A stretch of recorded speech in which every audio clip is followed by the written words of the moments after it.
Alors l'importance du recensement à Saint-Gervais ou dans toute la France, elle est considérable pour les collectivités, puisqu'en fait c'est à partir du recensement que l'État redistribue la richesse nationale.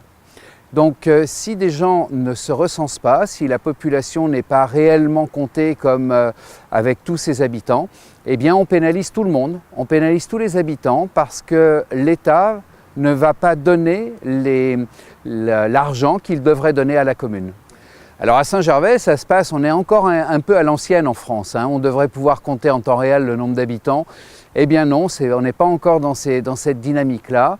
Il y a des agents recenseurs qui sont des salariés de la commune, qui vont passer dans toutes les maisons. Le territoire de la commune a été quadrillé, c'est-à-dire qu'il y a des agents recenseurs qui sont affectés par secteur, et puis ils vont déposer une enveloppe dans chacune des boîtes aux lettres ou rencontrer les personnes pour que tous les habitants puissent remplir la fiche du recensement.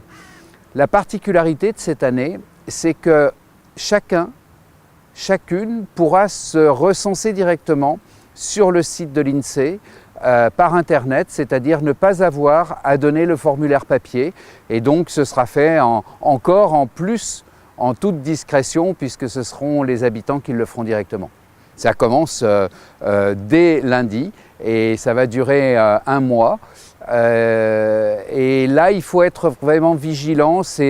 Moi, j'insiste, c'est vraiment important parce que l'argent qui ne sera pas attribué à Saint-Gervais, eh bien, il sera donné à d'autres communes qui n'ont pas forcément à l'obtenir. Donc, à chacun ses droits. Et si on veut avoir des financements pour des équipements collectifs, il faut vraiment que chacun joue le jeu et je compte sur toutes les Saint-Gervais et tous les Saint-Gervais pour répondre à ce questionnaire le plus rapidement possible.